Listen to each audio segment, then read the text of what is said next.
공사하다가 지금 멈춘 거기 가서 여기가 원래 우리 집이니까 여기서 내가 그냥 거적대기 놓고 사는 사람도 있고 이건 사회 체제에 큰 문제가 생길 수 있는 그렇죠. 자칫하면 그럴 일은 없겠지만 좀 상상력을 발휘한다면 밀란이 일어날 수 있는 그런 상황이란 말이에요. 네.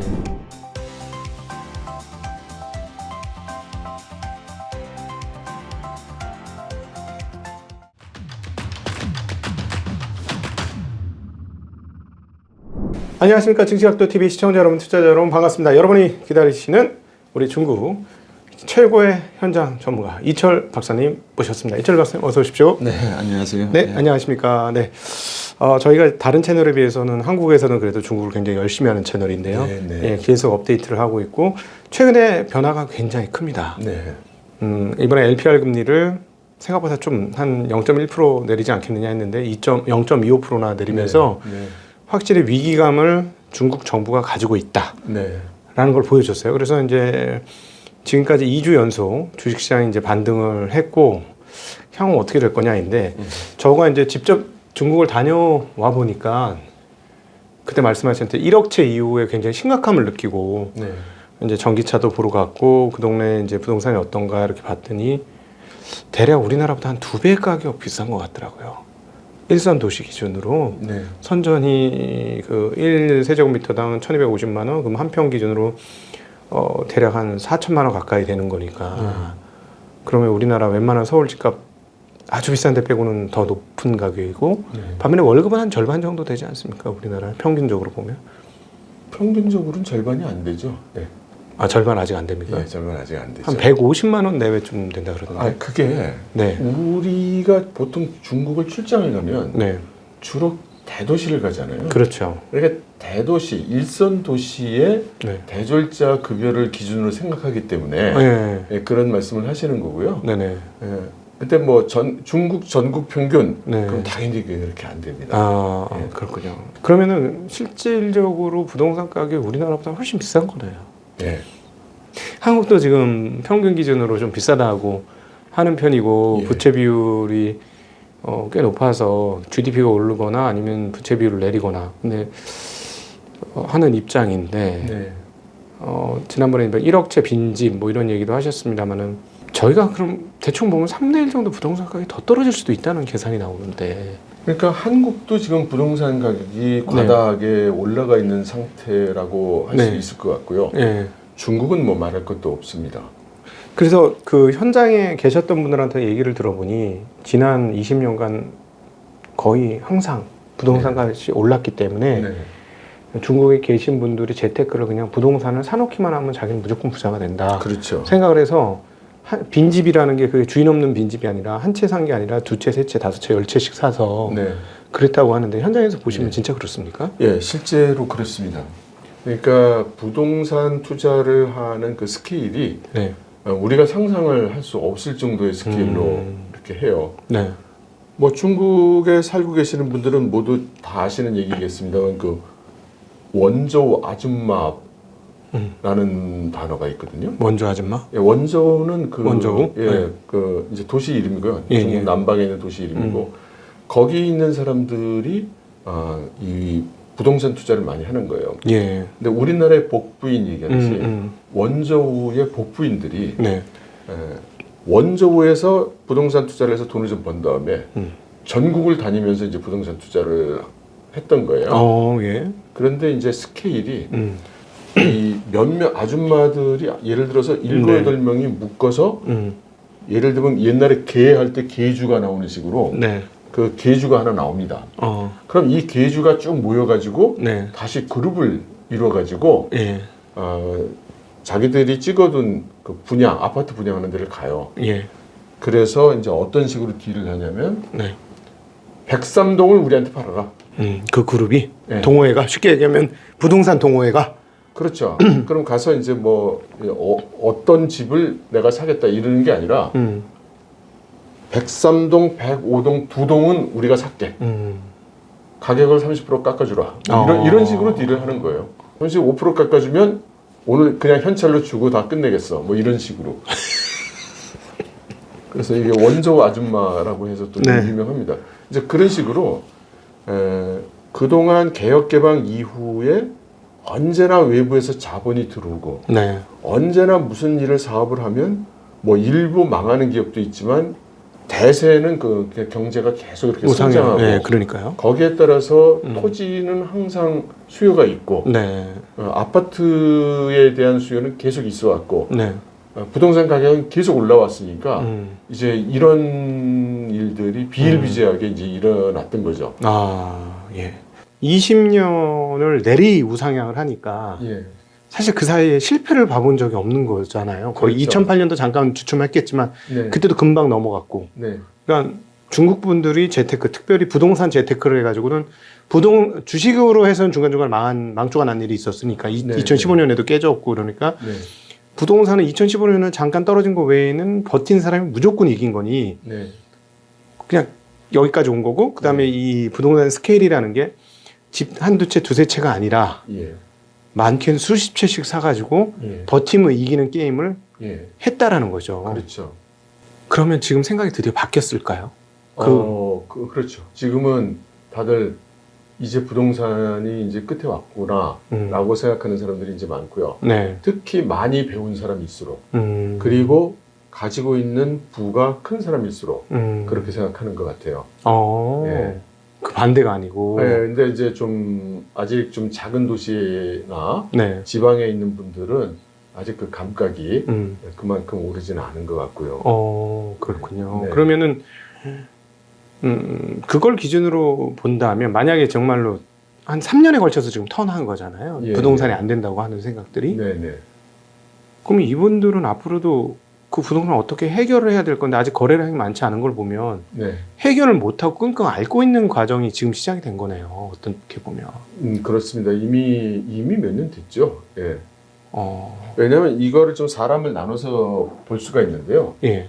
아까 말씀드린 대로 굉장히 그 정보가 빠른 분들은 진작에 부동산이 이게 끝물이구나 이렇게 생각을 하고 네. 부동산들을 처분들을 많이 시작을 했었고 네.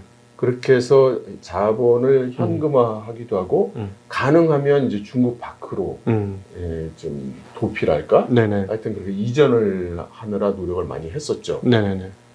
그리고 이제는 모두가 아는 문제가 된 것은 사실은 이제 에버그란데라든가 뭐 이런 네. 데가 문제가 터지면서 이것이 그 표면으로 솟아오른 거고요. 네. 사실 그 전부터 좀 기민한 분들은 그렇게 그 부동산의 끝물이 올 거라는 거를 대부분 알고 있었다고 생각합니다. 제일 궁금한 게 저거예요. 이걸 어떻게 정확한 통계가 없을 것 같아서 여쭤보면서 좀 죄송한데 예.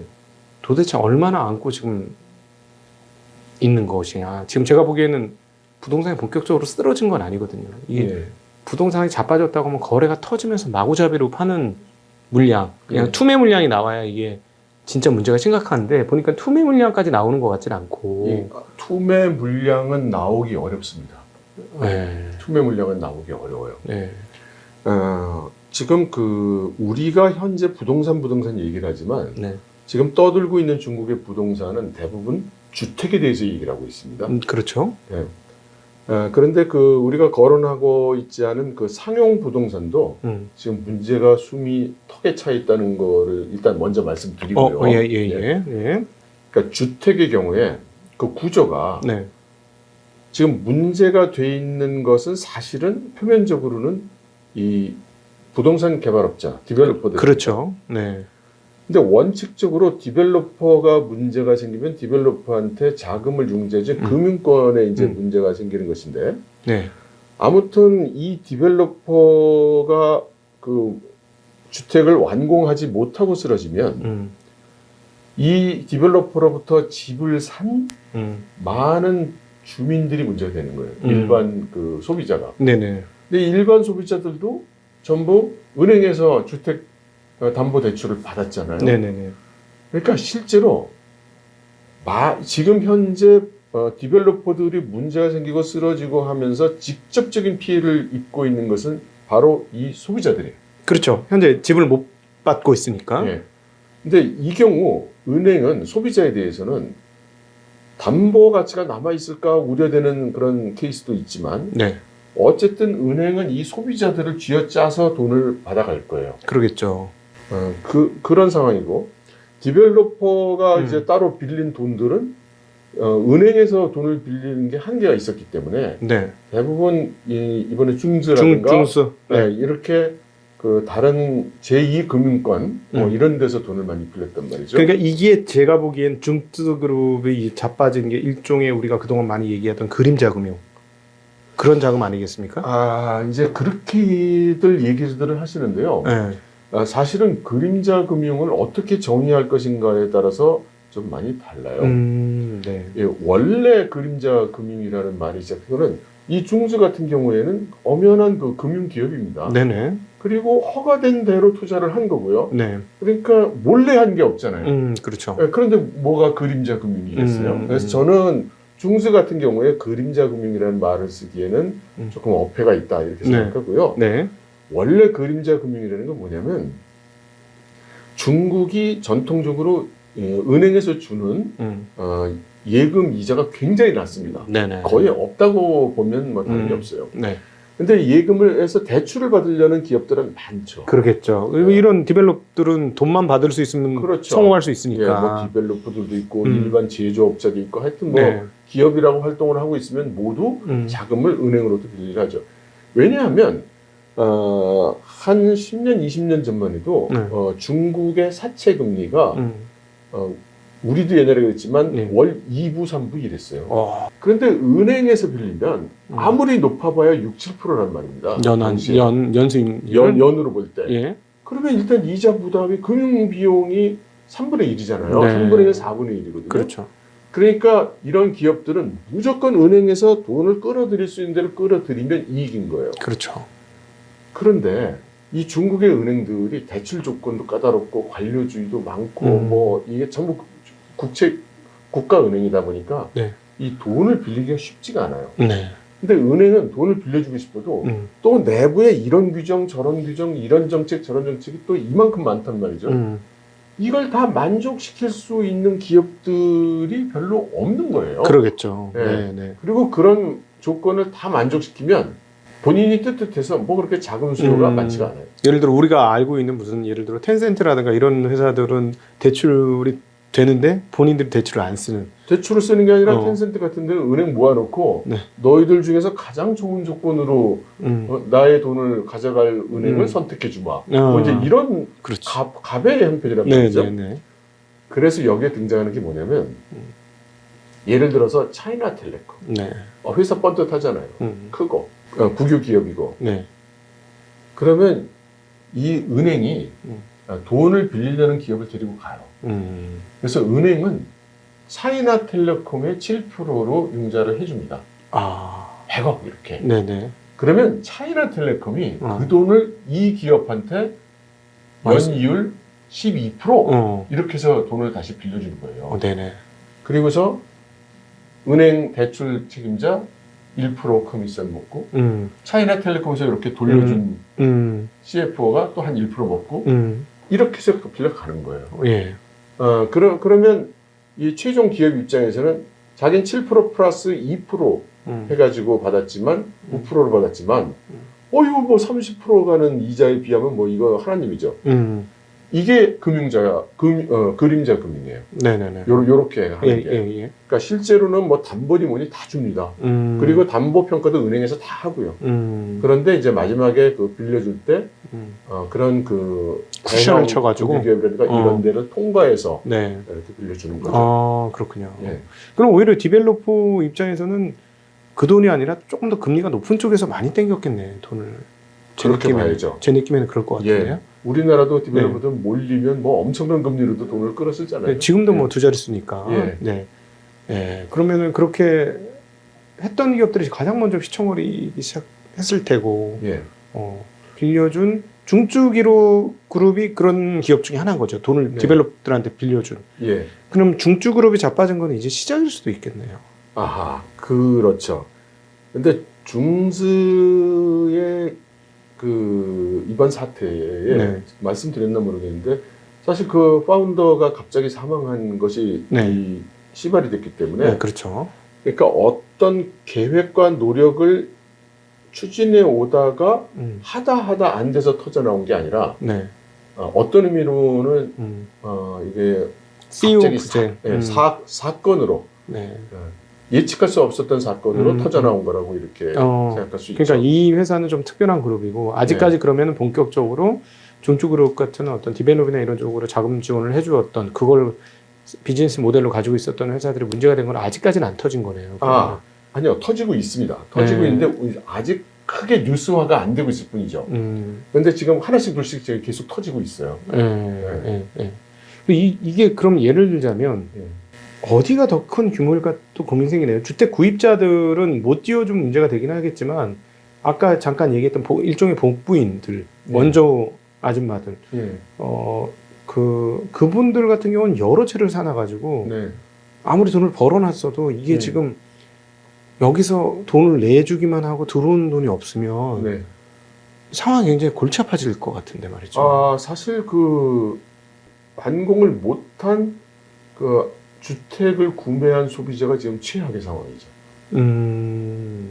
그러니까 자기가 산 자산은 이게 중간에 공사가 중단되면 중국 같은 경우에 이게 10년이 가고 20년이 가는 상황이 그동안 많이 벌어졌었거든요. 근데 이번에 전국적으로 엄청난 물량이 그렇게 되니까 이게 제대로 지어질지 10년 후에는 완공이 될지 20년 후에는 완공이 될지 기약할 수가 없어요. 그러니까 사실상 자기 평생에 이 아파트에 들어가서 살 수 있을지 없을지 모릅니다. 그런데 주택담보대출금은 갚아야만 돼요. 그러겠죠.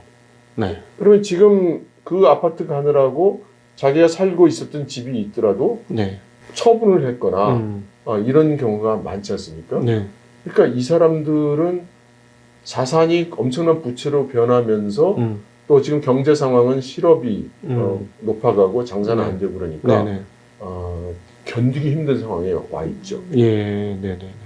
와, 그러면 여기서 부동산 가격이 떨어지면 진짜 심각해지는 상황이네요. 그러니까 부동산 가격 떨어지는 거 걱정한 사람들은 그나마 나은 거고. 그러니까 지금 중국 SNS에 이제 제법 올라옵니다. 그러니까 제가 아파트를 계약을 해서 샀어요. 그래서 성금 냈고 이렇게 중도금 내고 있다가 이게 사태가 생겼어요. 그래서 건축이 가다가 중단됐어. 디벨로퍼는 자빠졌어. 이건 어떻게 되는 거지? 아무도 명확하게 어떻게 된다는 말을 안 해. 은행과 나와의 권리 관계는 그대로 살아있고. 그렇죠. 은행은 계속해서 달달이 원리금 상환하라고 독촉이 오는데 지난번에도 말씀드렸지만 중국은 개인 파산도 없고 또 무조건 갚아야 돼요. 파산 제도가 없습니까? 파산 제도가 없어요. 그럼 죽을 때까지 시범적으로 딱 한 조그만 도시에서 시범 사업하고 있는 게 다고 만일에 이걸 못하면 이제 신용 불량이 되는데 신용 불량이 되면 정상적인 경제 생활을 할 수가 없어요. 그럼 뭐 어느 나라랑 마찬가지죠, 그거는. 그런데 중국 같은 경우는 이제 그게 좀 더 심하죠. 그래요? 그러니까 중국 같은 경우는 신용 불량자 되면 뭐 비행기 못 타죠. 기차도 고속철은 못 타요. 완행 열차 제일 늦은 거 그것만 탈 수 있고.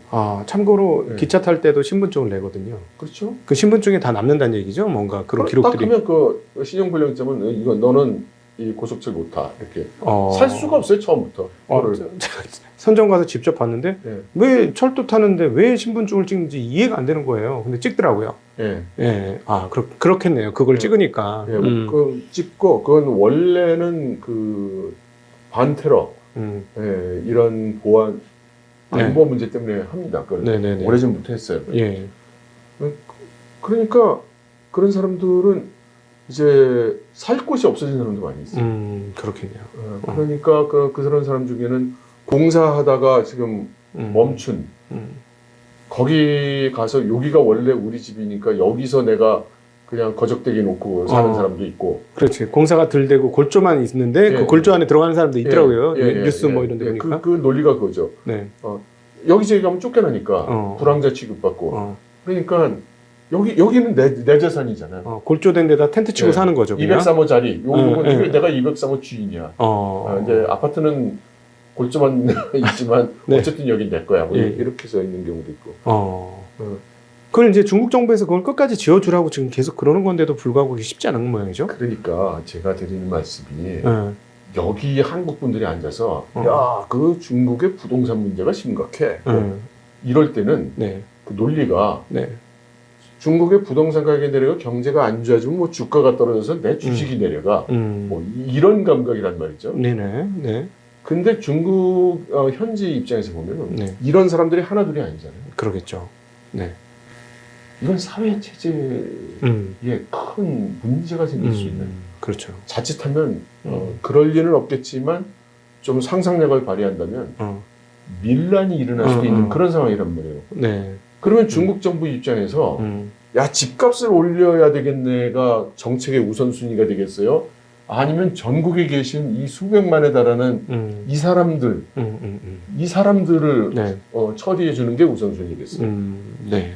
당연히 그 사람들 처리해 주는 게 우선순위입니다. 네네. 그러니까 중국 정부가 그렇게 얘기를 하는 거죠. 지금 진행 중인 공사는 무조건 완공해야 된다. 그리고 그것이 사회적으로도 말이 되는 게 이게 집을 짓다가 중간에 멈췄으면 모든 사람에게 손해예요. 네네네. 그렇죠. 그러니까 마치 또 show must go on처럼 집은 완공돼야 한다. 그래야 뭐 디벨로퍼든 은행이든 그 소비자든 건설 대금 받아야 되는 공사업자든 뭔가 뜯어갈 게 생기는 거니까. 뭔가가. 그러니까 그걸 하기 위해서 첫째는 디벨로퍼들한테 완공해라. 그러니까 디벨로퍼가 제가 완공하기 싫어서 안 하는 게 아니지 않습니까?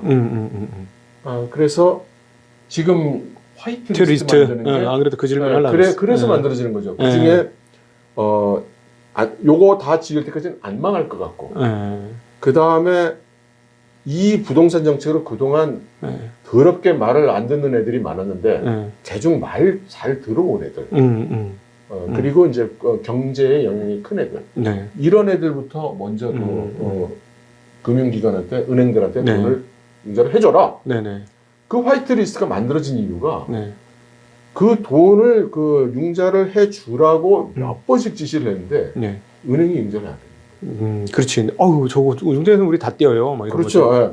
아니, 말은 그렇게 하지만 나중에 문제 생기면 어차피 당하는 건 우리지. 내가 당하는데 뭐 이런 심리로 돈을 안 빌려주니까 계속 압박을 했어요 그동안. 그런데 이제 그게 그 얘기가 이제 전달이 된 거죠. 우리가 뭐 그 해주기 싫어서 안 해주냐. 실상이 이런데 나중에 문제 생기면 우리 책임 물을 건데 그냥 무조건 융자해 주라고 압박하면 어떡하냐. 억울합니다. 그러니까 화이트 리스트를 만들어주는 거예요. 근거가 되니까 화이트 리스트를 정부가 만들어주면 내 잘못이 아니고 정부가 하라고 그랬잖아. 그 규칙 사유가 정부로 넘어가니까 그럼 은행은 뭐 형님이 다 책임지시겠다면 나야 뭐 이렇게 하고 이제 그 빌려주게 하는 거예요. 그렇군요. 화이트 리스트가 이제 점점 그런 사이즈가 넓어질 수도 있겠네요. 상황에 따라서는. 그러니까 요 진행을 좀 봐야 돼요. 그걸. 그러니까 제대로 이제 그 돈이 들어가고 이게 또 그 가다가 또 소리 나고 뭐 사건 사고 나면은 이것도 좀 어려워질 수도 있고. 근데 만일에 어이구 감사합니다 이렇게 돼가지고 이게 잘 정리가 되면 역시 이게 방법인가봐 이렇게 되는 거고. 그 두 번째로는 국유기업들한테 국유기업도 이제 디벨로퍼들이 많이 있으니까 요 프로젝트를 니들이 이관 받아서 해라 이제 이렇게 했거든요. 그런데 국유기업도 안 하려고 그러겠죠. 그렇죠. 아니 민간 기업의 프로젝트 실력하고 이 국유기업의 프로젝트 실력하고 어디가 좋겠어요? 잘 모르겠네. 우리는 민간이 좋을 것 같은데. 아니 민간이 좋습니다. 민간이 좋아요. 그러니까 국유기업이 딱 가보면 국유기업은 중국의 그 국유 디벨로퍼들은 상당히 경쟁력이 있어요. 그 이유가 뭐 어디나 다 마찬가지지만 이 디벨로퍼들은 좋은 땅을 확보하는 게 경쟁력의 출발점이잖아요. 그러겠죠. 그러니까 중국 같은 경우에는 땅을 받아올 때가 정부인데 국유기업은 정부하고 한통속이니까 그러니까 이 좋은 땅을 많이 받아올 수 있는 거예요. 많이 확보할 수가 있고. 국유는 그러겠죠. 국유는 그래요. 민간은 그걸 확보하기 위해서 여러 가지 노력을 해야 되고. 근데 이 경우는 뭐냐면 이미 땅은 결정돼서 공사가 진행 중인 거잖아요. 그렇죠. 그럼 이 프로젝트 관리와 이 손익 관리와 이 하청 업체들 관리와 뭐 이거 실력은 민간 기업 쪽이 더 나은 거죠. 아, 그러니까 쥐어 짜는 게 아무래도 민간이 더 그 훈련이 더 돼 있으니까 국유 입장은 노른자 위만 편하게 하다가 이거 쥐어 짜야 되는 걸 들어가려는 게 힘들다는 말씀이시죠. 그렇죠. 그리고 우리가 이제 그 몇 번 거론됐던 그 세 개의 레드라인이 있었잖아요. 이게 디벨로퍼들 이 레버리지를 너무 높이면 안 된다고 해서 그렇죠. 레드라인 세 개가 생긴 거잖아요. 네, 그렇죠. 지금 정부가 하라는 대로 그렇게 하게 되면은 이 국유 기업들이 그 세 개의 레드라인을 벗어나는 거예요. 그래요? 국유 기업이라고 해서 상태가 굉장히 다 좋은 게 아니에요. 그리고 그 많은 경우에 특히 지방 정부 산하의 디벨로퍼들은 사실은 엉망인 데가 많아요. 그러니까 이게 사실은 타당성이 별로 없는 프로젝트인데 지방 정부가 예를 들어서 성 정부가 하겠다고 밀어대면 그 산하에 있는 디벨로퍼가 안 할 수가 없는 거예요. 그래서 울며 겨자 먹기로 하는 프로젝트도 많다 보니 자기들도 지금 코가 석자다 이거죠. 근데 지금 그 진행 중인 상처투성이의 프로젝트를 인수받으려고 하니까 자신이 없는 거예요. 네네네. 그래서 이걸 못 받는 겁니다. 그러니까 위에서는 똑같이 야 그거 받아서 너희가 완성시켜 이러고 압박은 계속 들어오는데 본인들은 이거 너무나 겁나고 실력이 안 되고 뭐 여러 가지 문제가 많은 거죠. 그러니까 우리 못하겠어요. 이거 받으면요. 뭐 형님이 그 세계 레드라인 거 안 된다면서요. 우린 그렇게 하면 다 넘어가고 문제 생겨요. 이렇게 핑계를 댄 겁니다. 그래서 정부에서 또 이 레드라인 레버러지 비율을 또 넓혀줬어요. 넓혀줄 테니까 그러니까 해라. 그래도 잘 안 해요. 그러겠지. 그러면 지금 당장 문제가 안 될 뿐이지 이 프로젝트가 끝나고 이게 잘 문제가 생기거나 안 팔리거나 하면 어차피 그 부담을 내가 져야 되는데 지금 봐가지고 난 자신 없어요. 이렇게 돼서 이게 또 제대로 안 되는 거예요. 그러니까 지금 중국 정부는 하여튼 이런 방법 저런 방법 고민 해가면서 가장 정책의 프라이어티 넘버원은 준공이 안 돼. 미준공. 미준공 상태의 부동산 프로젝트들을 중공시키는 겁니다. 이게 무엇보다 중요한 거고 뭐 집값이 오르네 내리네 하는 거는 그 다음 얘기예요. 지금 말씀한 거 이제 종합해서 정리해 보면은 무조건 금리를 거의 제로 금리로 가야 되는 상황이네요. 방법은 그거밖에 없네요. 중국이 해결할 방법은. 아니 그런데 그게 이 금리가 뭐 부동산에만 영향을 주는 게 아니지 않습니까? 그렇죠.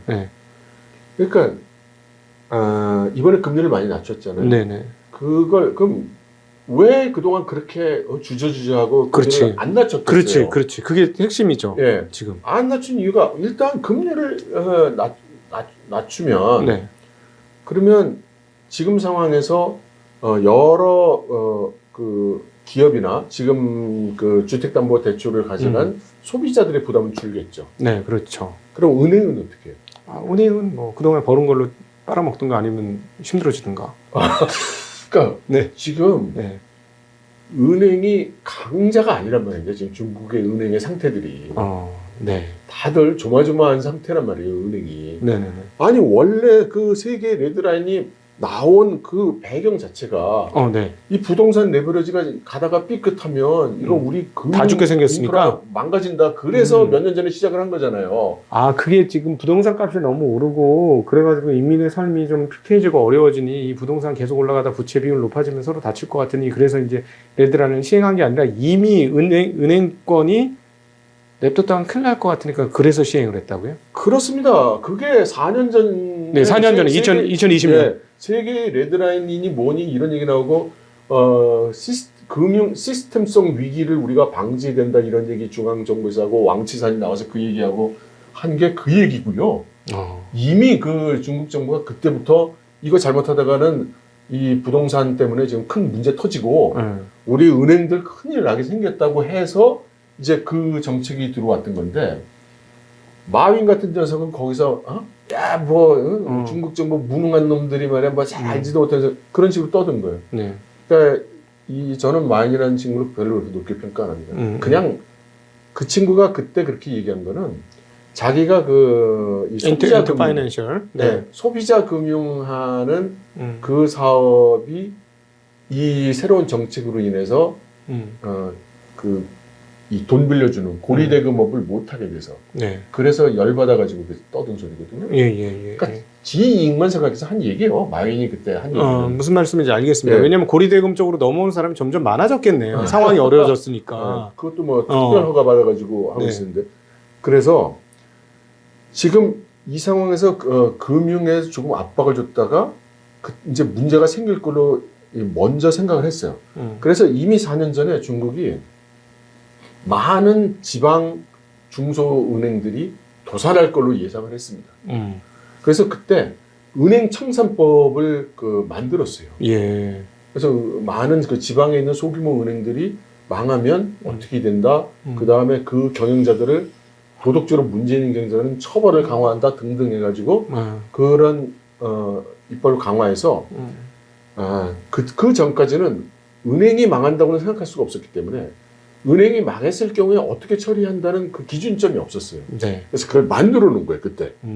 그때 이미 이제 상당수 지방은행들이 도산할 거라고 중국 정부가 이미 예상을 했던 거예요. 네네네. 그래서 그걸 만들었고, 그래서 바로 지난달인가? 그것도 오래 안 됐죠. 지금 지방에 있는 그 제2금융권 은행들, 우리로 치면은 새마을금고에 해당이 되는 그런 농촌은행들이 많이 있잖아요. 네. 그 헌안에서 이미 몇 개 은행이 문제됐다가 금년에 또 문제되고 랴오닝에서도 문제가 터지고 이게 심상치가 않으니까 이거를 이제 일단 헌안우선 같은 경우에는 문제되고 있는 몇 개의 그 농촌은행을 합병을 했어요. 네네. 그거밖에 방법이 없죠. 네. 그리고 지금 그 다음에 발표한 정책이 뭐가 나왔냐면 300 몇십 개라고 그러더라고요. 그 전국에 있는 그 농촌은행이 그걸 모두 묶어서 하나의 은행으로 통합하겠다. 그 300 몇십 개가 지점 숫자입니까? 아니면 은행 숫자입니까? 은행 숫자예요. 미치겠다. 네. 그게 무슨 소리냐면 이제 조금 더 가면 그러니까 지금 우리는 다 뭐 베이징, 상하이 이런 데 쳐다보고 있어서 그렇지 중국에서 가장 금융 문제가 터져서 망해 나가기 시작하는 건 삼선 사선이겠죠. 농촌은행에서 그렇죠. 터지기 시작하고 당연히 그렇겠죠. 그거는 이게 이미 한계에 온 거예요. 그래서 이거들을 모두 통합을 하겠다. 통합해서 어떻게든 돈을 벌여서 이쪽 무너지면 저쪽 돈 끌어다 막고 이제 이렇게 하려고 하는 거죠. 그러니까 지금 중국 정부가 아무 일을 안 하고 있는 게 아니고, 그러니까 저는 좀 중국 정부를 좀 동정해요. 네. 애를 많이 쓰고 있다는 말씀이시죠. 4년째 문제를 예측하고 그거를 그러면 안 된다고 그렇게 얘기하고 그렇게 노력을 하는데 하여튼 말을 안 들어. 하여튼 밑바닥에서 바닥에서는 그 플레이어들이 제일 끝단에 있는 사람들이 그렇게 하면 우리 죽겠는데 당연히 말 안 듣겠죠. 그렇게 하면 우리 죽는데 내가 그걸 왜 해? 죽는 게 아니라 자기 돈 좀 더 벌겠다고 지금 다들 그렇게 한 거죠. 그리고 실제로는 저는 원래대로라면 이 세 개의 레드라인 같은 게 디벨로퍼들한테 굉장히 옥조이는 것이었겠지만 정상적으로 갔다 하면 어떻게든 갔을 거라고 통제하에 갔을 거라고 생각해요. 그러나 누구도 예상하지 못했던 팬데믹이 터지면서 여기서 갑자기 모든 게 고꾸라진 거죠. 모든 게 갑자기 악화되고 가속화된 거죠. 그 사람들의 인식도 갑자기 확 바뀐 거고. 그렇죠. 사실은 20년에 그렇게 세 가지 레드라인을 짤 때는 앞으로도 계속 부동산은 끝없이 오를 거야라는 사람들의 생각이 팽배해 있었을 거 아닙니까? 그렇습니다. 그러니까 이렇게 찍어 눌러도 이 강도 때문에 이게 들찍히니까 이렇게 해서 우리가 5, 6년, 7년, 10년쯤 해야 이 심리가 꺾이면서 이제 슬슬 연착륙을 향해 갈 거다라고 했는데 갑자기 코로나 빵 터지면서 모든 게 경착륙 수준으로 갔다는 그렇죠. 갑자기 고꾸라진 거죠, 전부. 그러면은 지금 리만 사태 터지고 나서 미국이 했던 것처럼 정말 대대적인 완화. 그러니까는 총 자산이 8천억 달러에서 4조 달러까지 올라간 것처럼 그냥 돈을 갖다 쏟아 부어야 되는 상황이네요. 그렇습니다. 지금 그냥 0.25% 떨어뜨릴 게 아니라 제로 금리를 향해서 가야지 이 문제를 해결할 수 있는 정도 수준인데요. 저희가 보기에는. 그러니까 이제 제로 금리로 가면 간단하게 아까 그 은행들은 어떻게 하냐고 말씀드렸지만 또 하나 숨어 있는 복병이 외자입니다. 외자. 지금 미국은 자꾸 금리를 이렇게 올려놓은 상태이잖아요. 그렇죠. 여기에 중국이 금리를 마구 내려가면 그러면 중국에 들어와 있는 금융자분들은 내가 여기서 뭐 하고 있는 거지? 뭐 다 나가죠. 그럼 지금 그 생산 실체 경제에 투입됐던 외국 자본들이 지금 그동안 무역 전쟁하고 뭐 좀 미중 갈등으로 해서 하나씩 다 나가고 있는 판에 지금 그 땜빵을 해주고 있던 금융 자본들까지 막 나가면 뭐 지금도 나가고 있는 중이긴 합니다만 그러면 중국 경제가 그 기초 자체가 이제 그 무너질 수도 있어요. 그러니까 보니까는 그 외환 당국에서 표현하는 그 FDI는 좀 안 맞는 것 같고요. 보니까는 전년 대비 너무 많이 빠져, 뭐 80% 빠져가지고 그 말이 안 되는 것 같고, 그거는 뭐 배당으로 갖고 간 돈까지 외자 유출로 보니까 그건 아니고, 그 상무부가 한 그 FDI는 드디어 꺾였더라고요. 23년인가를 기점으로 가던 게 계속 우상하던 게 드디어 꺾였어요. 외국인 직접 투자. 그러면 제가 보기엔 이거 기조적일 것 같거든요. 꽤 오래 걸리면서 꺾인 거니까. 야, 그러면은 그런 것들 때문에, 즉 외자 유출이 만약에 금리를 내렸을 때 더 급하게 일어날까봐 금융 완화도 겁나서 제대로 못한다. 그렇죠. 지금 일례로 지금 홍콩의 상업용 부동산 임대료 가격하고 부동산 가격이 지금 팍팍 떨어지고 있거든요. 아, 그래요? 엄청 비싸던데. 아유, 홍콩의 부동산 가격이라는 건 이제 살인적이죠. 그렇죠. 전 세계 1등 넘버원이죠. 근데 거기가 지금 공실이 올라가고 지금 그 부동산 가격이 내려가고 지금 그러고 있어요. 왜냐? 이제 거기 돈 들고 왔던 외국인 투자자들이 다 지금 떨어진 거예요. 그렇죠. 거기가 외국인들이 제일 많죠. 외국인이 제일 많아요. 그 지금 이런 상황, 그러니까 지금 이 금리도 올려도 고민이요, 내려도 고민이요, 이런 상황인 거예요. 그러니까 이거를 이거 한 단면만 보고 이거 금리 내려야 되겠네, 또는 올려야 되겠네, 이게 아니에요. 내리면 내린 거에 의한 데미지를 어떻게 소화할 거냐라는 방책이 서야 내릴 수 있는 거고, 올리더라도 올라간 거에 대한 데미지를 어떻게 방어를 할 수 있느냐가 이게 그 마련이 돼야 올릴 수 있는 거죠. 그래서 그런 것 같았어요. 왜냐면 찔끔찔끔 그렇게 작년 8월부터 그렇게 찔끔찔끔 완화 정책을 그렇게 자주 할까? 그냥 한번 팍팍 내리지. 그리고 답안도 일본이 그렇게 답안을 보여줬고 미국이 답안을 보여줬는데 어떻게 하면 이 위기에서 탈출할 것인지는 뻔히 나와 있는데 답은, 즉 그냥 양적 완화. 아니요. 금리 인하. 전혀 동의가 안 돼요. 그 답이 나와 있다는 거는 그건 미국, 일본 시각이지. 아까 말씀드렸지만 지금 중국에 내재되어 있는 문제상으로 볼 때 그건 결코 답이 아닌 거거든요. 그게 문제를 해결해 주지 않아요. 그러니까 제가 보기엔 왜 못할까라는 생각을 할 때 이거는 일본의 입장하고 다른 게, 일본은 미국의 용인이 있었으니까 저렇게 막 금리를 없애고 제로로 하고 양적 완화를 할 수 있었지만, 중국이 그렇게 하려고 그러면 옆에서 딱 보고 있는 미국이 저거 어떻게 하면 뭔가 이렇게 걸어서 잡아뜨릴까 생각하고 있는 미국이 호시탐탐하고 있으니 그걸 감안했을 때 함부로 그렇게 못할 것 같긴 하다라는 생각이 들었는데, 근데 결국은 해결 방안은 제가 보기에는 완화적인 상황을 펼치는 것. 또 하나 뭐 구원자가 있다면 자본시장의 다른 쪽 자본시장, 즉 주식자산이나 이런 것들이 가격이 올라서 커버를 쳐주는 거. 뭐 이런 거밖에 없겠네요. 근데 그럴 리가 없죠. 그러니까 지금 실체 경제가 지금 다 거꾸러지고 있는데, 그리고 외자가 철수하고 있는 상황에서 주식 시장이 좋을 리가 없고, 새로운 자본이 막 들어올 리가 없죠. 새로운 자본은 안 들어오겠죠. 그러니까는 결국 완화하는 수밖에 없네요. 통화를 늘려서 인플레이션을 일으키고. 자, 통화를 늘리는 건 좋아요. 근데 여기에 그 소위 그 유동성 함정이라는 게 지금 발생을 하고 있는 거죠. 그렇지. 그러니까 통화량을 늘려도 그냥 빠져버리는 거죠. 집값 떨어진 것 쪽으로 빠져버리는 거죠. 어딘가에 누군가의 호주머니는 들어가도 이 중국 경제 시스템에 돌아가는 자금은 증가 안 한다는 겁니다. 그러겠죠. 통화 승수는 안 올라간다는 말씀이시죠. 그러니까 그걸 돈 넣어봐야 무적행에 그냥 쏟아붓기처럼 돼버려요. 그렇죠. 제 말은 무적행이 다 채워주고 더 위로 올라올 정도로 더 쏟아부어야 된다. 그게 미국이 1차, 2차, 3차 양적 완화를 한 거예요. 그러면 아마 위안화 환율이 아마 뭐 2배, 3배 올라가게 될 겁니다. 그러니까 저도 7위안이 아니라 한 9위안, 10위안 가야 될지도 모르겠다. 저도 그 상상을 하고 있었거든요. 이 문제를 해결하려면 집값을 보고 나니까 갔다 오고 듣고 보니까 이게 답이 안 나오더라고요. 그러면 위안 환율이 뭐 8.78 넘어가서 9 정도 되면은 거의 모든 외자가 중국에서 빠져나올 거라고 그렇게 얘기하는 전문가도 있어요. 그걸 어떻게 합니까, 그렇게? 그러니까 외자 규모가 많군요. 들어가는 외자 규모가. 외자 빠져나올 거 그렇게 걱정하는 거 보니까. 예. 그러네. 그게 너무 많으니까 예. 그걸 쉽사리 함부로 할 수도 없다. 그리고 외자라는 게 그냥 네. 단순한 돈이 아니에요.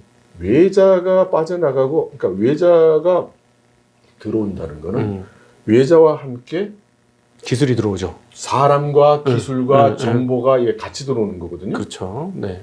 그러니까 이게 단절이 된다는 거는 뭐 나는 개방했는데 남들이 하나도 상대가 안 해줘서 그렇지. 옛날에 주계장막에 있던 네. 상태로 돌아가는 거랑 비슷하게 네. 그런 상황은 생각할 수 없죠. 네.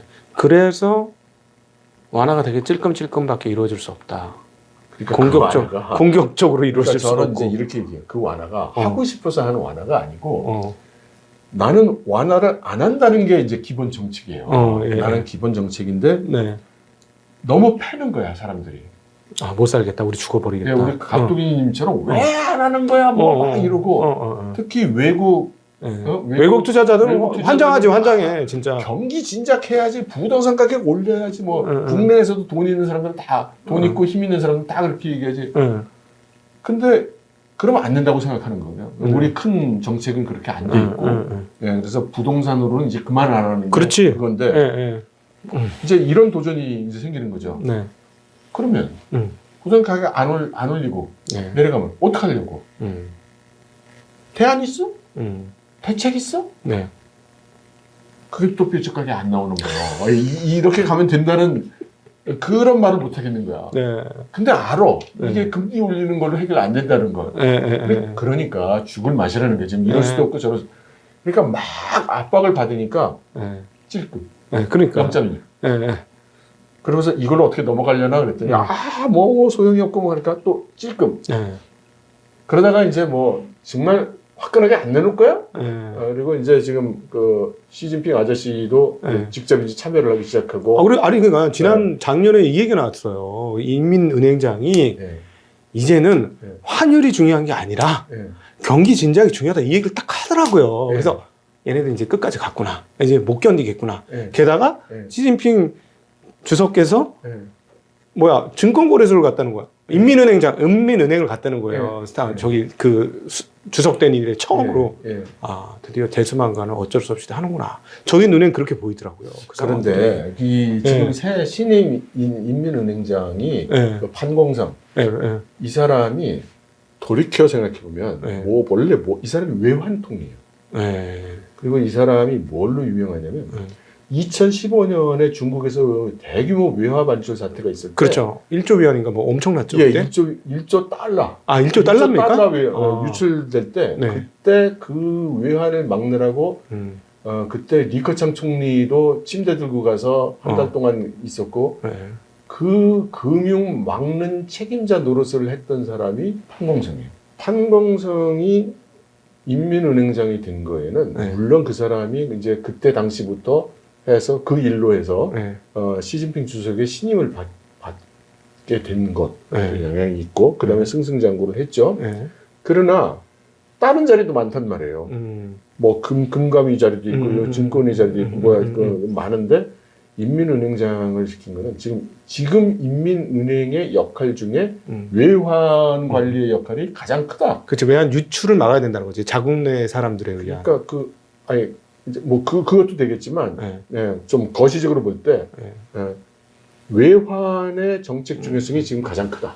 외환이 어느 정도 이상 빠져나가면 우리가 문제가 된다 안 된다를 정확히 알고 있다가 그걸 조절할 수 있는 사람이 있어야 되겠군요. 그러니까 대국을 보되 외환을 잘 이해해서 지금 외화가 지금 올라가는 거 내려가는 거 그러니까 우리가 달러의 보유량과 황금의 보유량과 이런 것들에 대한 고려 뭐 이런 것들을 종합적으로 해서 그 컨트롤 타워가 돼줄 사람이 이제 판공성이 된 거고 그다음 그 시진핑 주석이 또 허리퐁이니 이런 사람들을 만나가지고 직접 얘기를 하기 시작한 거는 여기에는 이런 상황이 있죠.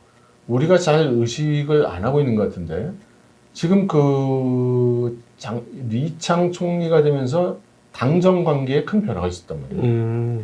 그래서 그때 분명히 뭐라고 얘기를 했냐면 당에 5개 위원회를 만들어가지고 거기서 정책 결정을 하고 정부는 그냥 실행만 해라. 이렇게 했던 그러니까 지금 리창 총리의 권한이라는 거는 과거 모든 중국의 총리에 비해서 형편없이 적은 거예요. 아, 5개 중에 하나예요? 그러면? 그건 아니, 아니고? 의사 결정은 다 당에서 하고. 행정총리니까. 네, 그러니까 국무원은 하라는 대로 해. 우리 결정한 대로 해. 이거거든요. 예. 그러네. 그러니까 리창한테 너무 많은 걸 기대하면 안 돼요. 네네. 리창. 그러면 이 여러 위원회 중에 하나가 열렸어요. 그래서 거기서 이제 결정을 했단 말이죠. 근데 그걸 누가 결정을 했겠어요? 시진핑 주석이 참석을 했지만 시진핑 주석이 뭐 경제 정책 그래 어떻게 다 알겠어요. 예. 그래 봐야 결국은 뭐 그 허리펑 발개위 주석이나 이 판공성이나 증감이 뭐 이런 사람들이 모여가지고 결정을 하는 건데 같이 그러면 거기서 결정을 해서 뭔가를 보여줬어야 되는 시기다 말이죠. 그러네요. 근데 회의는 했지만 결과가 없을 수 없어요. 뭔가 화끈한 게 나와야 돼요. 네. 근데 나올 게 없어. 네. 그래서 할 수 없이 금리를 내린 거예요? 눈물을 머금고 금리를 과감하게. 저는 그렇게 생각합니다. 이게 내리고 싶은 것을 내린 것도 아니고. 근데 이번에 뭐 증권감독위원회인가 거기 수장도 바뀌었지 않습니까? 예. 제가 보니까는 이렇게 모르겠습니다. 이게 주식쟁이라서 이제 보유 편향이 있어서 이런 생각을 하게 될 거 아닌가 하는 걱정하는데 얘네들이 뭔가 주식 띄워서 뭔가 해결점을 찾으려고 노력하는 것 같은 느낌 들어요.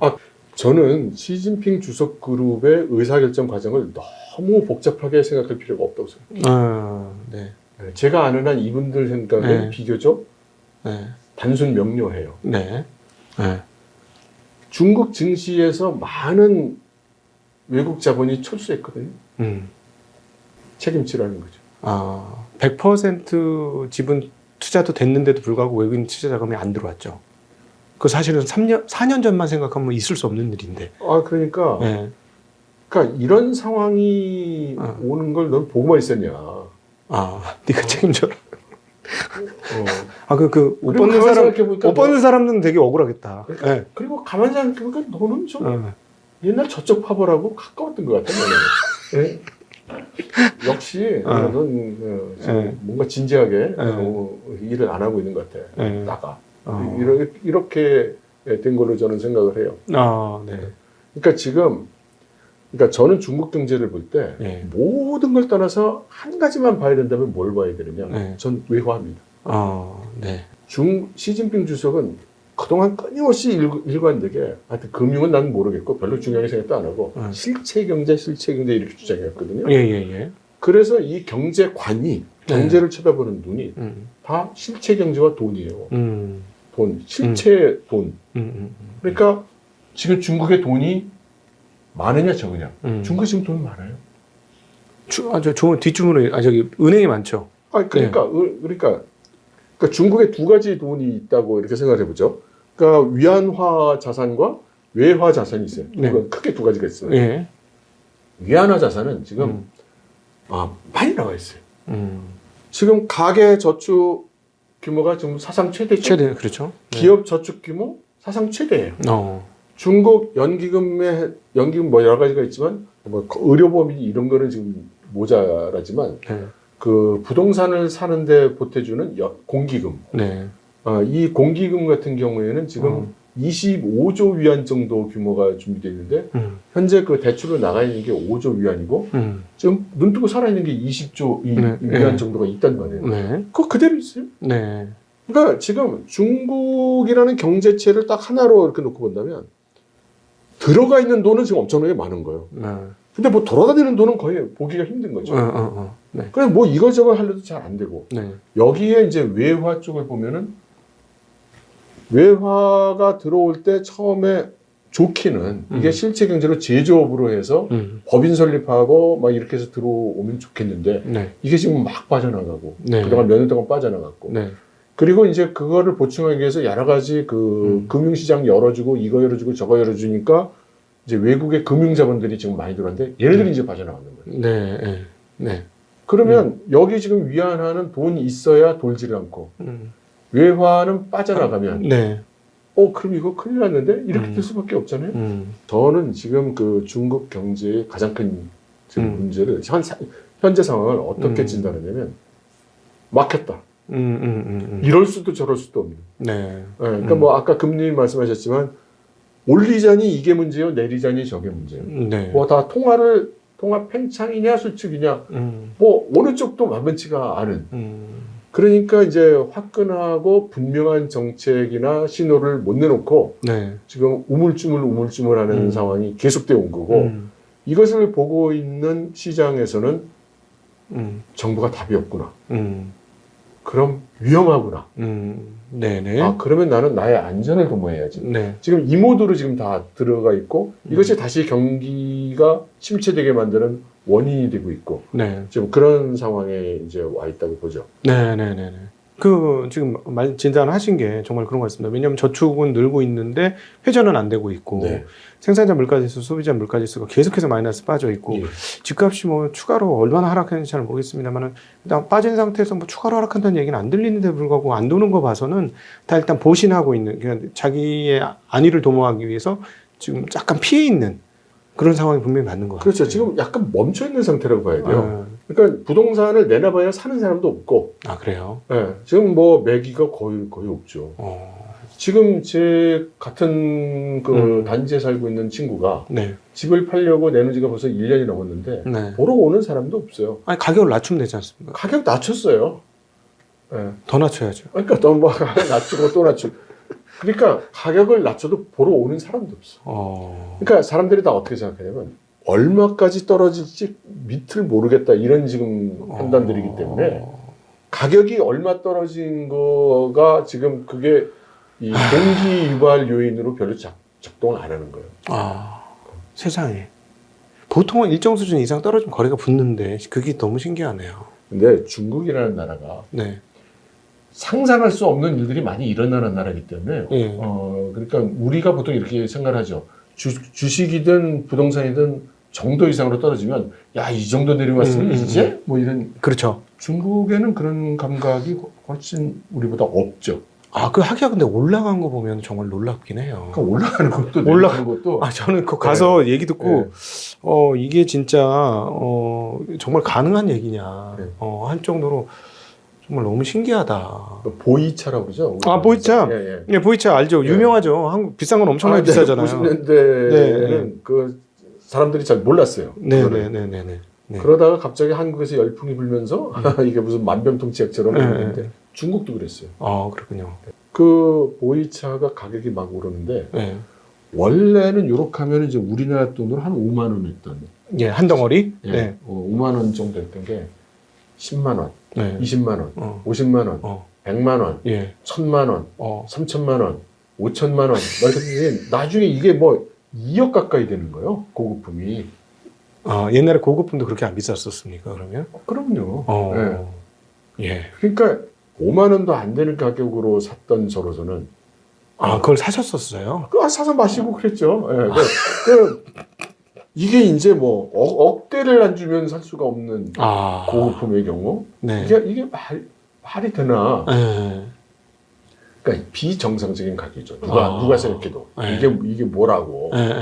그러나 그런 일이 일어나고 그게 중국이고. 그러니까 지금 부동산 가격이 떨어지지만 사실은 중국의 많은 사람들이 알거든요. 그 제가 1억채 얘기도 중국 정부가 발표를 한 내용이니까. 그러니까 아는 사람 다 안단 말이죠. 그럼 이게 어디까지 내려갈 거냐? 그러네. 1억채가 빈집이 있는데 그걸 다 그냥 건설회사가 들고 있는 게 아니고 개인들이 들고 있는 1억채잖아요. 전 그거 빈집인 줄 알았어요. 그냥 주인 없는 빈집인 줄 알았는데 공부를 해보니까 주인 없는 빈집이 아니고 주인 있는 빈집이더라고요. 그게. 다 산 사람들이 뭐 아예 분양이 안 된 데도 있지만. 다 그러니까 여러 채 갖고 있다가 빈집이 남은 거잖아요. 오히려 분양이 안 된 경우에는 너 망해. 은행 손해 봐. 그리고 끝낼 수가 있지. 그리고 끝낼 수가 있는 거예요. 와, 그러니까는 1억 채의 빈집을 쟁여놓은 거 아닙니까? 나중에 팔아먹으려고 비싸게. 마오타이 그 창고에다 넣어두듯이. 그런데 마오타이는 갖고 있을수록 연한이 높아지면서 더 가격이 올라가겠지만 뒷담한 아파트는 점점 황폐해져가고 나중에 빈 땅만도 못한 철거 비용이 엄청 더 드는 그런 건물이 되죠. 야, 그러니까 지금 부동산 가격이 저도 많이 놀랬습니다만은 지금 말씀하시는 마오타이와 보이차 얘기를 들어보니까 뭔가 좀 납득이 가네요. 그럼에도 불구하고 어떤 식으로든지 경기를 살리고자 애는 써야 되는 상황이지 않습니까? 그렇죠. 이 상태 뭐 상황이 어렵다고 그냥 뭐 나라라는 게 그냥 자빠질 수는 없는 거니까 네. 어떤 식으로든 만약에 여기서 더 어려워지면은 정권이 휘청휘청할 수 있는 거 아닙니까? 그래서 지금 네. 그 중국 정부가 지금 머리를 싸매고 네. 지금 몇 달째 고민 중이죠. 네. 그리고 이제 내달에 이제 양회가 열리는데 그렇죠. 양회에서는 발표를 해야 되거든요. 근데 우리가 이 생각을 해보면 양회라고 얘기를 하잖아요. 네. 근데 우리가 생각하는 양회는 베이징에서 열리는 전국 인민 대표자회. 예. 그러니까 아니에요. 그러니까 전인대는 전인대인데 이 전인대가 베이징에서 열리기 전에 각 지방 성별로 열리고 다 따로 열리죠. 네, 성에서 열리기 전에 시에서 열리고 네. 이렇게 해서 이제 기초단체부터 이렇게 올라가는 거예요. 네. 그럼 이 과정이 적어도 한 달은 걸려요. 그렇죠. 이게. 예. 그러면 지금 3월 4일쯤에 이제 양회가 열리는데 그러면 계산해 보면 이미 하고 있다. 기초단체에서는 이 해당되는 양회를 하고 있는 거예요. 네네네. 그러면 양회에서는 그 정책을 이야기하고 거기에 대한 토론을 하고 네. 입장을 정하거든요. 네.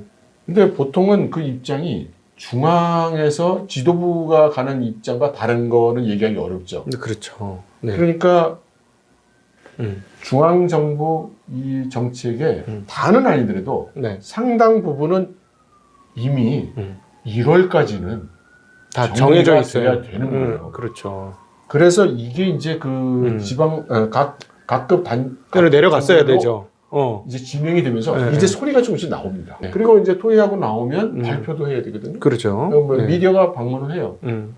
근데 지금까지 보면 소리가 안 들려요? 안 들리죠. 지금처럼 소리 없는 경우가 좀 드물어요. 그래서 이제 그야말로 가뭄에 콩나듯이 조금 나오고 있습니다. 뭐 예를 들면 GDP 성장률 목표는 지금까지 나온 숫자를 종합해 보면 지금 중국 측에서 나온 얘기는 5%가 제일 많죠. 그렇죠. 5%. 네. 네. 정말 5%가 될지는 몰라요. 그렇죠. 네. 그러니까 여기서 이제 그 발표가 될 텐데 네. 지금까지 이러고 있는 걸 보면 뭔가 결정이 안 냈구나. 어쩌면 아직도 결정 못한 사항이 제법 있어 보인다. 네. 이렇게 추측을 한번 해볼 수 있고요. 네. 거기에 하나 더 그 힘을 실어주는 게 지금 삼중전회를 여태 못했거든요. 네. 3주 전에 뭐죠? 그 전회라는 건 이제 공산당 네. 간부들 각지에서 다 모여가지고 전체 회의를 전회인데 네. 이게 이제 1년에 여러 번 해요. 네. 그래서 처음 하는 건 일중전회, 두 번째 맞다. 하면 이중전회, 세 번째 삼중전회인데 삼중전회는 명목상으로는 이 양회 같은 거를 대비해서 이제 내년도 있을 정책 방향 뭐 이런 것들을 주로 수기하는 걸로 되어 있습니다. 네네. 그런데 더 큰 그 숨겨진 어젠다는 인사예요. 인사. 네. 이걸 여태까지 못했거든요. 원래는 작년 가을에 했으는데 연말까지는 하지 않겠냐 이랬는데 연말까지도 못했어요. 지금 2월이 다가고 있잖아요. 그러면은 굉장히 어려운 상황이네요. 뭔가 이제 곧 양회인데. 네, 양회 전에 게임 끝냈어야 된다는 얘기죠. 아무리 늦어도. 그렇죠. 네. 그러니까 지금 뭔가 비정상인 상황이 상태가. 네. 삼중전회가 여태까지 안 열리고. 네.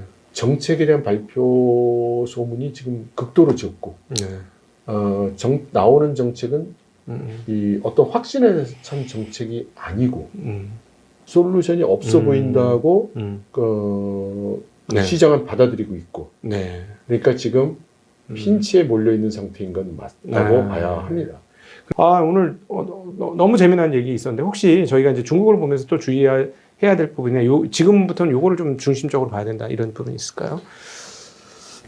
저는 네. 지금 중국의 상황이 조금 심상치 않다고 생각해요. 그러니까 제가 작년에 내내 그 뭐 전쟁의 가능성 얘기했지 않습니까?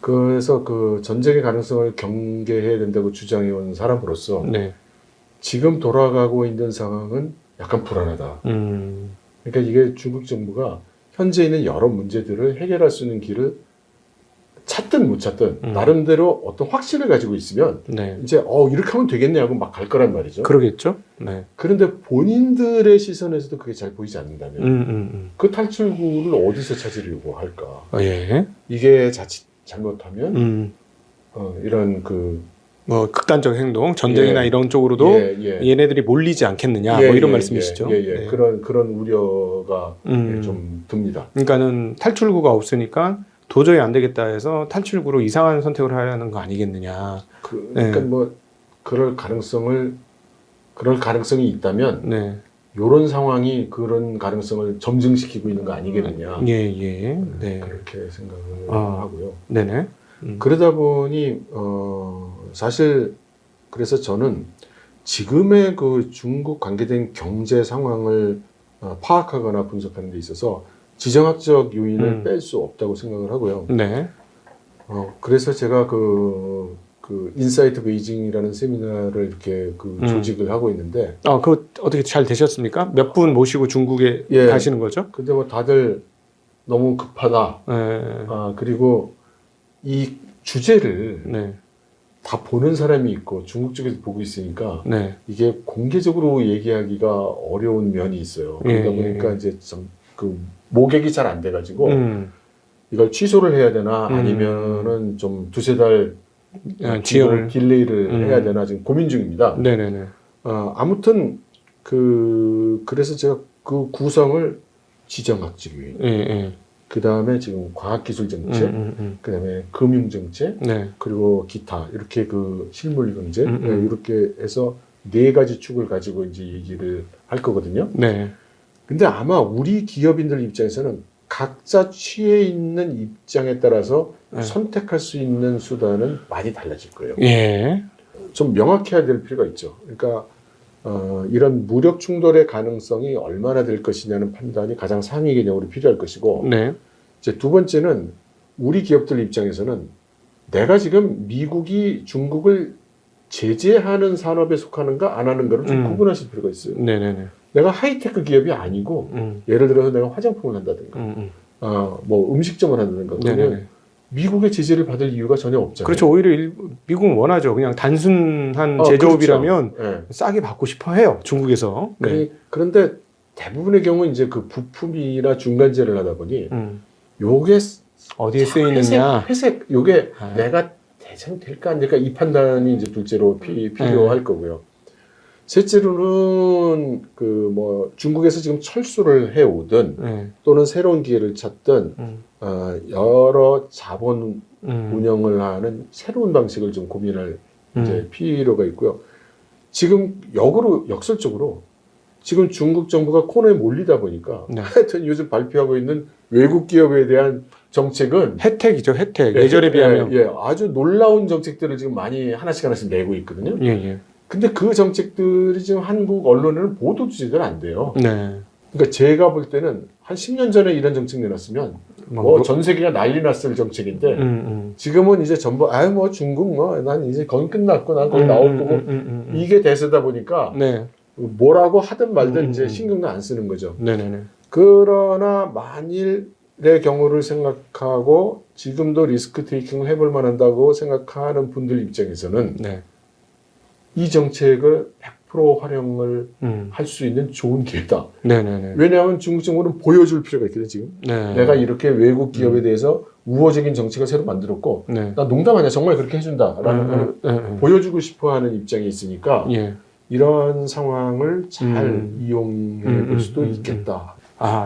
오늘 요즘에 지금 우리 이철 박사님이 중국에 이제 주로 이제 기업인들을 생각을 염두에 두고 하시는 건데 과연 중국에서의 사업을 어떻게 할까?